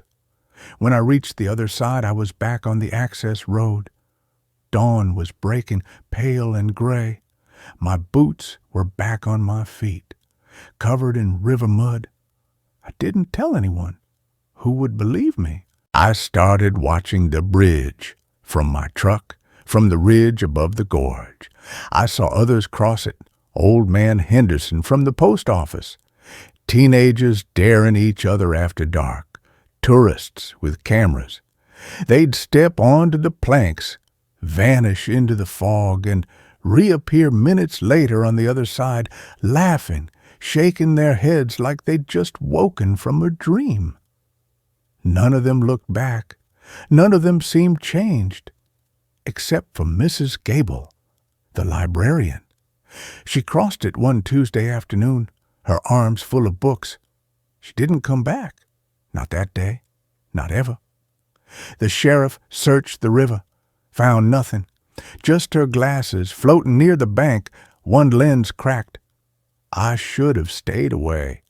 But the ache was a physical thing, a hollow space behind my ribs that echoed with Sarah's absence. Lily was staying with her grandparents. The silence in our house was a living thing, pressing in on me, whispering of empty rooms and cold sheets. One rainy Thursday, I stood at the near end of the bridge again. The fog was thick. The river roared. I crossed. This time, the wood felt alive under my palms, pulsing like veins. The fog swallowed me whole. When it cleared, I wasn't in a backyard. I was in a hospital room, not a modern one, old, 1950s tiles on the floor. A single bed with stiff white sheets. In the bed lay Sarah, but not the Sarah I knew. Younger, maybe 20. Her face was pale, drawn. Tubes snaked from her arms. Machines beeped steadily on a table beside her. She turned her head slowly. Her eyes were wide with fear. "Ben," she whispered, "is it time?"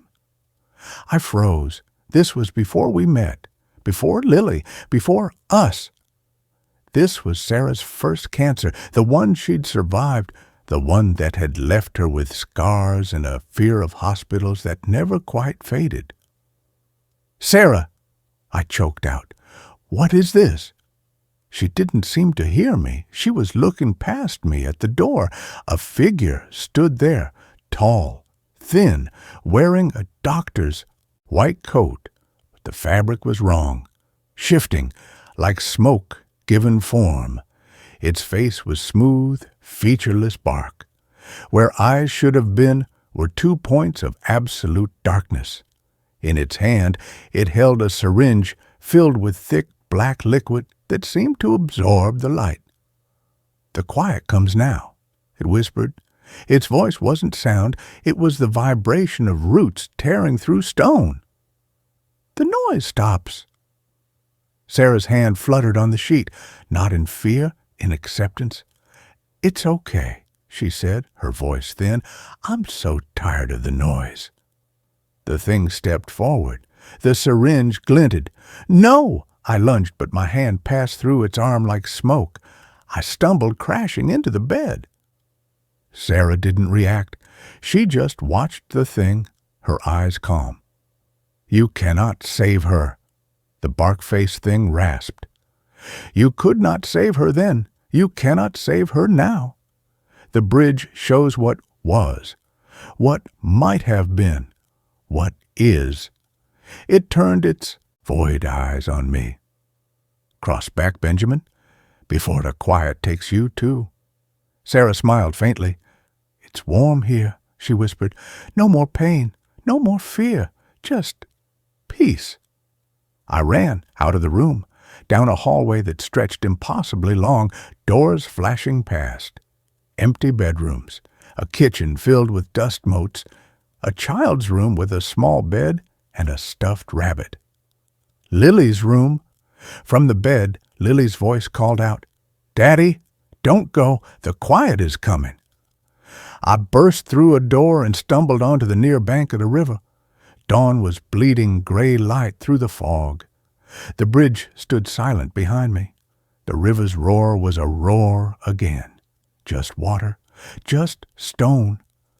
I didn't go home. I drove to Lily's grandparents' house. I held her tight, breathing in the scent of her shampoo, feeling the solid warmth of her small body. She looked up at me, her eyes too old for her face. "Did you see Mama, Daddy?" she whispered. "On the bridge?" My blood turned to ice. "What do you mean, baby?" She pointed a small finger toward the window, toward the direction of the gorge. "The quiet lady. She lives under the bridge. She takes the sad people. She makes the noise stop."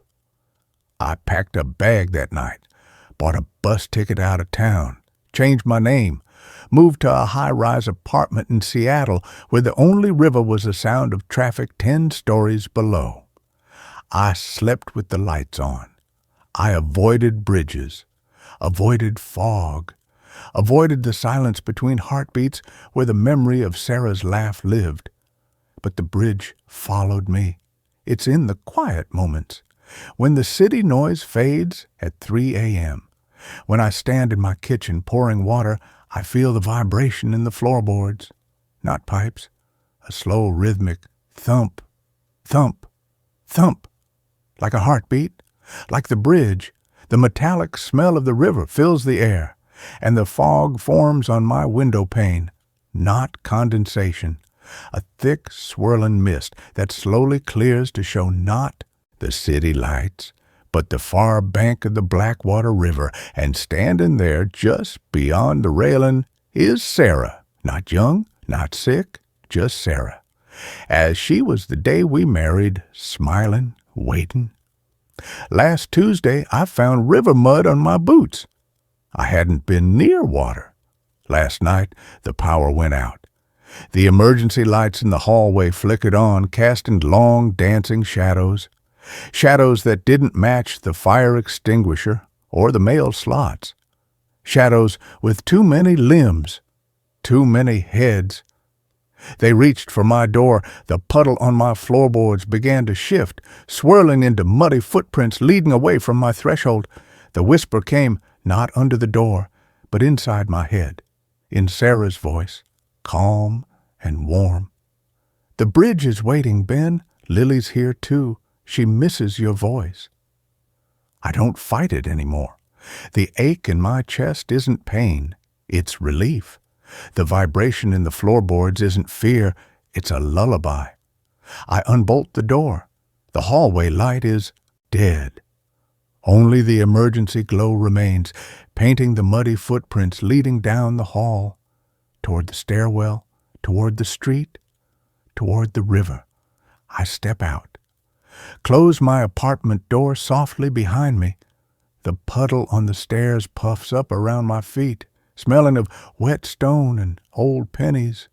The fog curls around my ankles, thick and warm. The thumping is loud now, steady, my heartbeat sinking with the bridges. The city streets melt away. Asphalt becomes gravel. Streetlights become moonlight on fog. I stand at the near end of Blackwater Bridge. The wood is warm under my palms.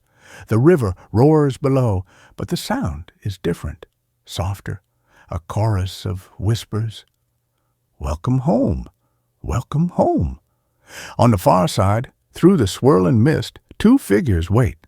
Sarah and Lily, hand in hand, smiling. Sarah holds out her free hand. "We saved your spot, Ben," she calls, her voice clear, free of whispers. "The quiet is so deep here, so warm." Lily waves, her voice bright. "Come on, Daddy. The bridge wants to show you something new." I take a step under the planks. They don't groan. They sing.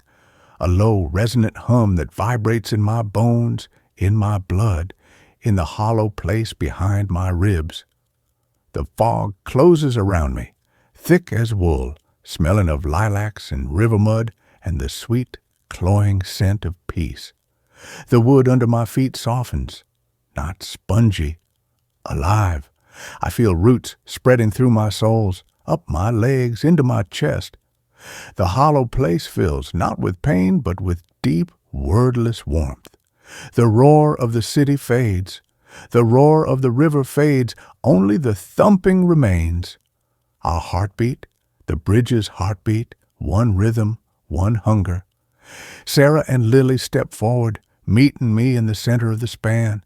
Sarah's hand finds mine. Her skin is warm, real. Lily's small hand slips into my other one. Her fingers are cold, damp, like river stones. "It's time to cross back," Sarah whispers, "for good." I look down. The river below isn't water anymore. It's a slow, thick flow of shadows. Countless faces swirl in the current. Old man Henderson, Mrs. Gable, a teenager with a ripped jacket, a woman in a 1950s nurse's uniform. All with eyes closed, all with serene smiles, all reaching up with root-like hands. Lily tugs my hand. "Don't be scared, Daddy. The quiet doesn't hurt. It just stays." Sarah leans close, her breath warm on my ear. "Let go, Ben. Let the noise stop." I do. The roots spread deeper, faster. My skin grays, hardens. The city sounds vanish. The last human thought, I should have held her longer at the funeral, dissolves like mist. The bridge thrums beneath me, not wood anymore, living stone, living root, living hunger. Sarah and Lily smile. Their faces blur, become smooth bark, become stone, become part of the bridge. I step off the planks, not onto the far bank, into the river of shadows. The cold isn't biting, it's welcoming. The faces in the current reach for me, not to pull me under, to hold me, to still me. The last thing I feel is the vibration deep in the earth, the bridge's heartbeat, steady, patient, eternal. The last thing I hear is Sarah's whisper, not in the water, but in the marrow of my bones. "Welcome home." They find my boots on the near bank the next morning, filled with river mud, warm. The sheriff shakes his head. "Another one," he mutters to his deputy. "That damn bridge," the deputy spits, "should have dynamited it years ago." The sheriff just stares at the fog clinging to the river. "It wouldn't matter. The bridge isn't here, son. It's wherever the lonely need it to be." He turns away.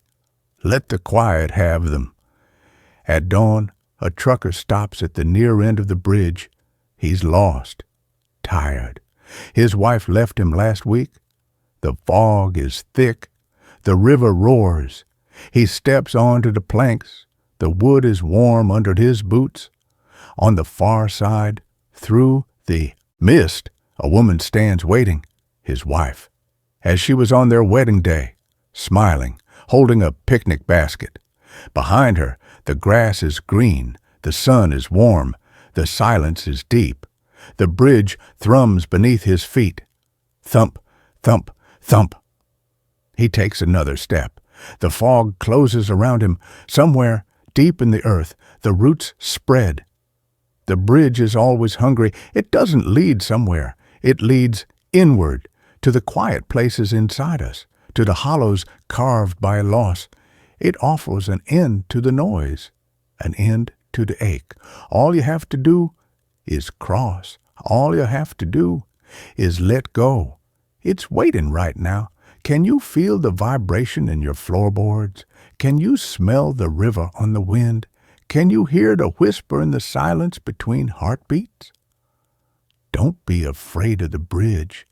Be afraid of the loneliness that walks with you. The quiet is patient. It knows you'll come. Everyone crosses eventually. Just listen for the thump in the dark. Listen for the voice that knows your name. Listen for the spot that's been saved just for you on the other side. Step onto the planks. Feel the wood warm under your feet. Hear the river's roar soften to a lullaby. The fog is rising. Sarah's waiting. Lily's waiting. The quiet is waiting. Cross back. Always cross back. This story ends here. It's time to move on to the next. The path we took in the woods didn't exist on our way back. The argument started over the map. Jess spread it on the hood of her Subaru, the late afternoon sun glinting off the laminated surface. "See? Whisper Falls Trailhead. 3 miles in, there's supposed to be a perfect camping spot. Flat ground, a spring, even an old fire ring. My cousin swears by it." She tapped a spot marked with a tiny blue droplet. "Says it's the only place in the black spruce wilderness that doesn't have mosquitoes the size of hummingbirds." I squinted. The map looked ancient, the trails smudged, the grid lines faded. "This thing's older than my grandpa's hunting rifle, Jess. And your cousin Dave, the guy who got lost in the Walmart parking lot last Christmas. I don't know." The forest around the trailhead was already unnerving. Ancient pines crowded close, their bark like the skin of giants. The air smelled of damp earth and pine resin, but underneath, something sweet and cloying lingered, like overripe plums left in a damp cellar. The usual forest sounds were absent. No birdsong, no squirrels, just a deep, watchful silence that pressed against my eardrums. A hand-painted sign nailed to a post read, "Respect the quiet. Some things sleep." Below it, carved into the wood, a circle with a single jagged line through it. "Dave's fine," Jess insisted, shoving the map into her pack. "He just has a bad sense of direction. Unlike us, we have GPS." She brandished her phone. The screen flickered, showing 1 bar, then dropped to 0 as she stepped away from the car. She frowned, shaking it. "Must be the tree cover. It'll pick up on the trail. Come on, Ben. It's barely 2 p.m. We'll be set up by dinner. Think of the stars." Her enthusiasm was a shield against the creeping unease the silent woods gave me. I'd agreed to this trip, a long weekend backpacking to reconnect with nature after my layoff, partly to escape the hollow echo of my empty apartment, and partly because Jess's bright energy was hard to refuse. I should have trusted my gut. The trail was narrow, overgrown, the path barely visible beneath pine needles. The deeper we went, the heavier the silence. The sweet smell grew stronger, mingling with pine until it was cloying. Jess's chatter about work faded, her voice thin and swallowed by the trees. Even our footsteps seemed muffled, as if the forest floor absorbed sound. After an hour, the GPS died completely. Trail markers, faded blue diamonds, vanished. We stopped at a fork. One path dipped into a ravine. The other climbed a steep, rocky slope. "I think it's this way," Jess said, pointing down. "Downhill leads to water, right? The spring?" I looked up the slope. Sunlight dappled a patch of bright green moss on a boulder. It felt inviting, warm. "What about up there? That light looks promising." Jess sighed. "Ben, we've been walking uphill for an hour. My knees are killing me. Down is easier. And water. We need water." She started down the ravine without waiting. Reluctantly, I followed. The ravine deepened quickly. Walls rose on either side, covered in moss and wet rock. The air grew colder, damper. The sweet smell intensified, now carrying a distinct undertone of decay. The path became slick mud. We slipped and slid, grabbing roots to stay upright. The silence was absolute. No wind, no distant animal calls, just the squelch of our boots. "Jess," I started, my voice low, "this doesn't feel right. That smell, it's getting worse, and it's so quiet, too quiet." She stopped, leaning against a mossy boulder, breathing hard. Her face was pale. "I know," she admitted quietly. "I know it's weird, but we're committed now. Turning back feels worse." She pointed ahead, where the ravine walls narrowed almost to a point. "Look, there's light ahead. Maybe it opens up. Maybe that's the clearing." We pushed forward, the mud sucking at our boots. The narrow passage opened abruptly. We stepped into paradise. The clearing was 50 yards across, perfectly circular, ringed by towering pines. Sunlight dappled thick emerald moss, covering the ground.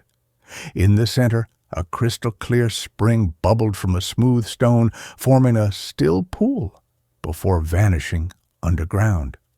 Wildflowers, purple lupines, white trilliums, dotted the moss near the water. The air hummed with warmth and that sweet vanilla ozone scent. But here it was clean, inviting. The oppressive silence of the forest was gone, replaced by the spring's gentle murmur and the soft sigh of a breeze high in the canopy. It felt like stepping into a painting, a sanctuary. "Oh my God," Jess breathed, her exhaustion forgotten. "It's perfect, just like Dave said." She dropped her pack, pulling out her water filter. "See? Told you we'd find it."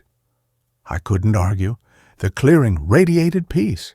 The fear that had coiled in my gut dissolved. We set up camp quickly, pitching our tent on the moss near the spring, filtering water that tasted pure and cold, gathering dry twigs for a fire. As dusk painted the sky, we sat by the crackling fire, eating rehydrated stew, laughing at how worried we'd been. The stars emerged, brilliant and countless.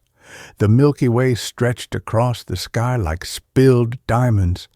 The only sounds were the fire's pop, the spring's murmur, and the soft rustle of the breeze. It was the most beautiful, peaceful place I'd ever been. Jess fell asleep first, curled in her sleeping bag inside the tent. I stayed up, mesmerized by the stars, the warmth of the fire on my face, the sweet scent filling my lungs.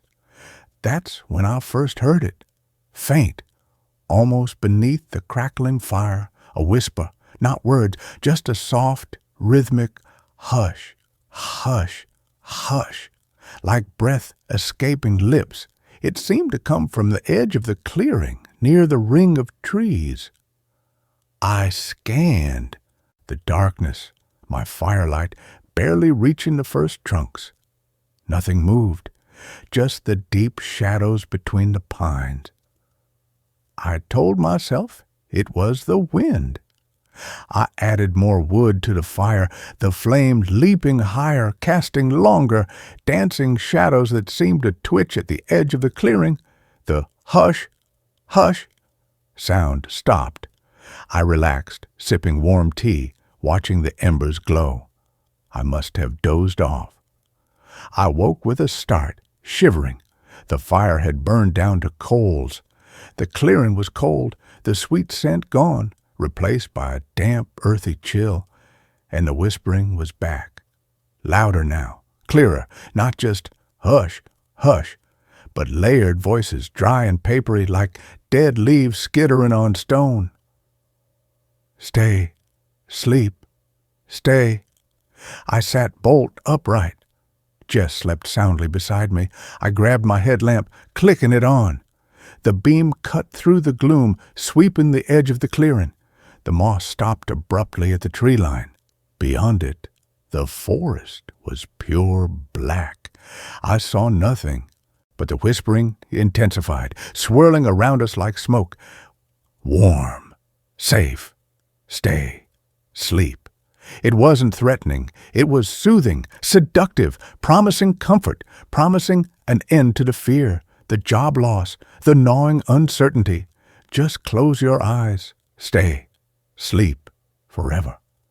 The voice that spoke those words in my head wasn't strange. It was my own voice, but calm, peaceful, free of all worry. It felt like home. I shook my head violently. Jess, wake up. We have to go. Now. She startled awake. Ben, what's wrong? Did you hear a bear? No bear. Worse. We have to pack right now. Leave everything but the essentials. Water, headlamps. Go. My voice was tight with panic. I started frantically stuffing sleeping bags into stuff sacks. The whispering rose to a chorus, no longer soothing but insistent, almost angry. Stay! Sleep! Warm! Safe! The fire, nearly dead, flared violently, not with orange flame, but with a sickly, greenish light that cast long, distorted shadows that writhed on the moss. The sweet vanilla smell surged back, thick and cloying, making my head swim. Jess was scrambling now, wide-eyed with terror, grabbing her pack. We abandoned the tent, the stove, most of our food. We only kept water bottles, headlamps, and rain jackets. As we shouldered our packs, I took one last look back. In the dying, eerie green light, the perfect circle of moss looked different. The vibrant green seemed leached away near the edges. The wildflowers by the spring were withered, blackened stalks. And the spring itself. The water wasn't clear anymore. It was thick, slow-moving, the color of weak tea. The whispering wasn't just voices now. It was a physical pressure, a vibration in my bones that whispered, stay, sleep, belong. Don't look back, Jess gasped, grabbing my arm. Just run! We crashed into the forest, away from the ravine, scrambling blindly uphill, following the faint memory of the slope we'd rejected hours before. We didn't stop to check the trail, didn't care about noise. We ran until our lungs burned and our legs gave out, collapsing against the massive trunk of an ancient pine. Dawn was bleeding in gray light through the canopy. The cloying sweetness was gone, replaced by the sharp, clean scent of pine and damp earth. The forest sounds had returned. Tentative bird song, the chatter of a distant squirrel. The oppressive silence was broken. We were safe. We'd escaped. We sat there for an hour, catching our breath, drinking warm water, shaking off the remnants of terror. The sun climbed higher, warming our faces. The nightmare of the clearance felt like a bad dream already fading. We found the blue diamond trail marker we'd passed before the fork, half hidden by ferns. Relief washed over me so strong I almost wept. We followed the markers back to the trailhead, the Subaru a blessed sight in the parking lot. We drove out in exhausted silence, stopping only for strong coffee at a dusty roadside diner, the taste of cheap coffee, the drone of the highway.